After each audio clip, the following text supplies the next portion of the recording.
Leadership synergy ဒီ popsicle sun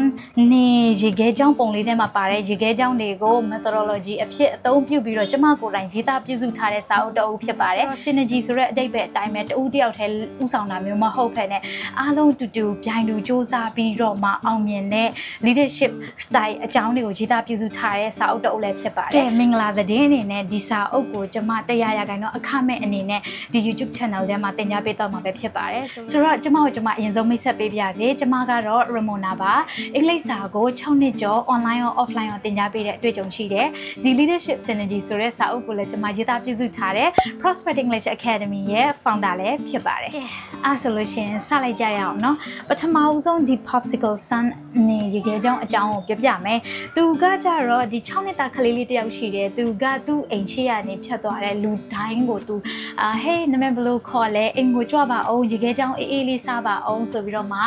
ဖိတ်ခေါ်ခဲ့တယ်ပေါ့နော်ဆိုတော့အဲ့ခလေးကဖိတ်ခေါ်တယ်လာတဲ့လူတွေလည်းလာတယ်မလာတဲ့လူတွေလည်းမလာဘူးပေါ့ဆိုတော့အဲ့ခလေးဖိတ်ခေါ်တဲ့လူတွေကလာလို့ရှိရင်သူမေးတယ်ရေခဲကြောင်းစားကြင်လားဘာ flavor စားကြင်လဲဆိုတော့အဲ့ flavor စားကြင်တဲ့ flavor တိုင်းကသူ့မှာအဆင်သင့်ရှိတယ်ဆိုတော့အဲ့လိုရေခဲကြောင်းကျွေးပြီးတော့လူတွေရဲ့ရင်ကိုအေးမြစေခဲ့တယ်အဲ့ခလေးလေးကဖြစ်ချင်တော့အသက်6နှစ်မှာဆုံးသွားတယ်ဆိုတော့သူ့အမေကအမေရိကနိုင်ငံမှာရှိတဲ့ Westmont Center ဆိုတဲ့ center ကိုလာပြီးတော့သူ့ခလေးအကြောင်းကိုပြောပြတယ်ပေါ့နော်ဆိုတော့အဲ့ Westmont Center က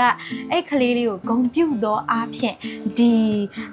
Stephanie Inman ဆိုတဲ့ artist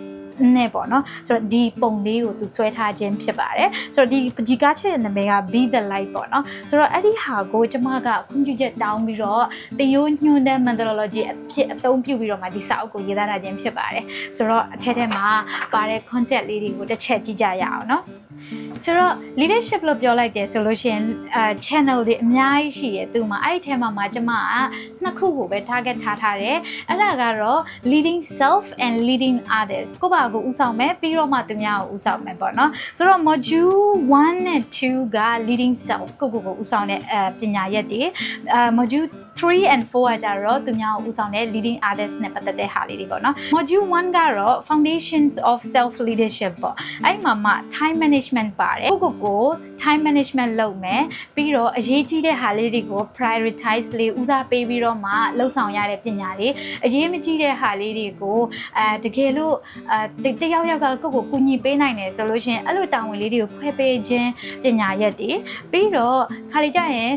အရန်လှုပ်ရှားမလို့ဘူးအရန်အရေးမကြီးဘူးဆိုလို့ရှိရင်သူ့ကိုဖြတ်ချလိုက်လို့ရတယ် delete လုပ်လိုက်လို့ရတယ်အဲ့ဒီဟာတွေနဲ့ပတ်သက်တဲ့ဟာလေးတွေကိုဒီ time management မှာကျွန်မထည့်ပြီးတော့မှရေးထားတယ်ပေါ့နော်unit 2 ကကြတော့ gratitude as superpower ဆိုတော့ superpower ရှိဖို့ကလေSpider-Man ဖြစ်စရာမလိုဘူးSuperman လည်းဖြစ်စရာမလိုဘူးဆိုတော့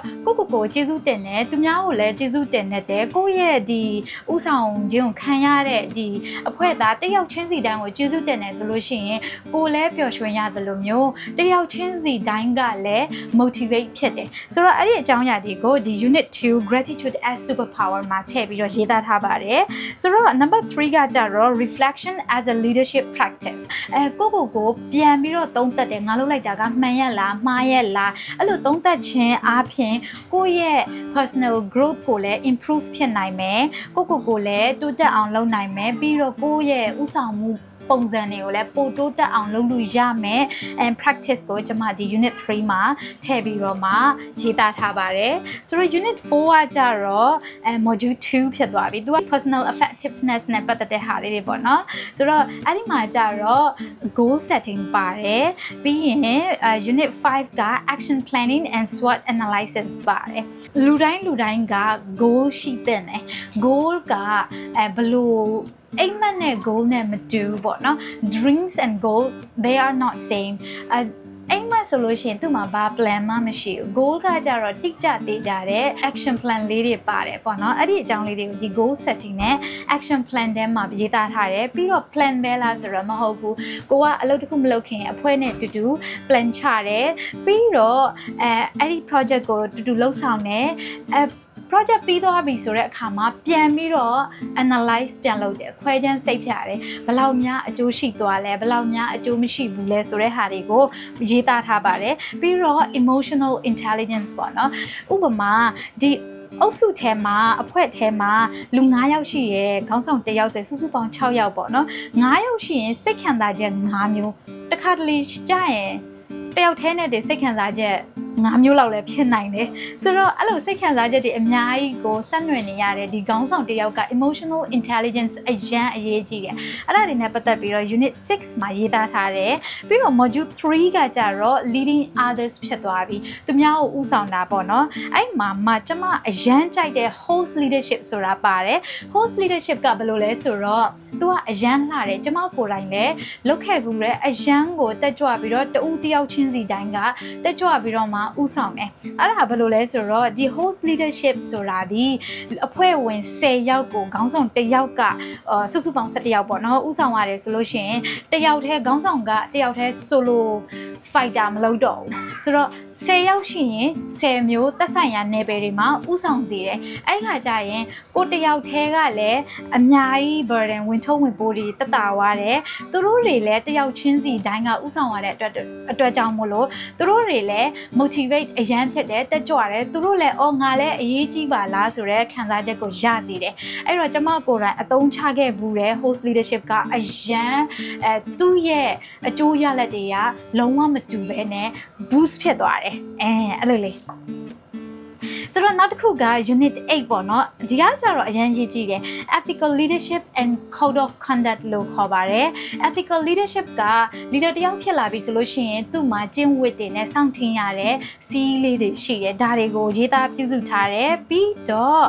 code of conduct ကပြောမယ်ဆိုလို့ရှိရင်ကိုယ့်ရဲ့ဒိုင်းကပါလို့ပဲဘယ်လိုလဲဒီအဖွဲ့သားတယောက်ချင်းစီဒိုင်းကို code of conduct ဒီစာချုပ်လေးကိုချုပ်ထားရဲဆိုလို့ရှိရင်သူတို့အတွက်လည်းအကာအကွယ်ဖြစ်တယ်လီဒါတော့လည်းအကာအကွယ်ဖြစ်တယ်သူတို့ကိုယ်တိုင်စောင့်ထင်းရမယ်စီကံချက်လေးတွေကိုလည်းပါတယ်လီဒါနဲ့အဖွဲ့ဝင်တယောက်ချင်းစီဒိုင်းကိုကာကွယ်ပေးထားတဲ့စာချုပ်စာတမ်းမျိုးဖြစ်တယ်ပေါ့နော်ဆိုတော့အဲ့ဒီအကြောင်းအရာကိုဒီ code of conduct မှာရေးသားထားပါတယ်ဆိုတော့ number 9ကကြတော့ effective communication နားလည်မှုတွေမလွဲအောင်ဘယ်လို communicate လုပ်ရမလဲအဲ့ဆိုတော့ခါလေးကြားလို့ရှိရင်ကိုကတစ်ခုပြောလိုက်ရင် तू နားလည်တာကနောက်တစ်မျိုးဖြစ်နိုင်နေတယ်ဆိုတော့အဲ့ဒီချိန်မျိုးမှာဒီ effective communication ပေါ့နော်ဒီတယောက်နဲ့တယောက်နားလည်မှုမလွဲအောင်ဘယ်လို clearly communicate လုပ်မလဲဆိုတဲ့အကြောင်းအရာလေးတွေကိုဒီစာအုပ်မှာရေးသားထားတယ်ဒီ module 4ကဒီတအုပ်လုံးမှာအရန်အရေးကြီးဆုံးနဲ့အနက်နဲဆုံးပါပဲဆိုတော့ဒီ module 4ကteam dynamics and conflict resolution ပေါ့နော်သူကနည်းနည်းတော့ကြီးတယ်ဒါပေမဲ့ဒီစာအုပ်ကအခြေခံလောက်ကိုကျွန်မပပလေးထည့်ပြီးရေးထားတယ်ပေါ့နော်ဆိုတော့ number unit 10မှာ conflict resolution techniques တွေပါတယ်ကျမတို့ပေါ့နော်တငယ်ချင်းနဲ့တောင်ပြဿနာဖြစ်တယ်အဖွဲ့ဝင်မှာလည်းတယောက်နဲ့တယောက်နဲ့ပြဿနာဖြစ်တယ်ကျမဆိုလို့ရှိရင်ဆရာမတခြားဆရာမတွေနဲ့လှုပ်ခဲ့ဘူးတယ်အဲ့ဒီမှာတစ်ခါလေကြာရင်ဆရာမ2ယောက်ကပေါ့နော်သူတို့နဲ့နားလည်မှုတွေလွဲတယ်silent war ဖြစ်နေတယ်လုံးဝမခေါ်မပြောမေထုခေါ်ပြောအလုပ်သဘောပဲဖြစ်နေတယ်တကယ်ကျင်တဲ့မပါတော့အဲ့လိုပုံစံမျိုးပြဿနာလေးတွေရှိလာပြီဆိုလို့ရှိရင်ဒီဟာလေးကိုဖြေရှင်းပေးရတယ်ဆိုတော့ဒီ leader ကအဲ့လိုမျိုးပြဿနာလေးတွေဒီသွေးအေးတိုက်ပွဲလေးတွေကိုဘယ်လိုဖြေရှင်းမလဲဆိုတဲ့အကြောင်းအရာလေးတွေပါတယ်ပြီးတော့အဲ့လိုဖြေရှင်းတဲ့အထဲမှာလည်းဖျောက်မင်းထွက်လာကြတဲ့ထထိုးငါဘာထိုးမယ်ကွာဘာညာအဲ့လိုပုံစံမျိုးမဟုတ်ဖ ೇನೆ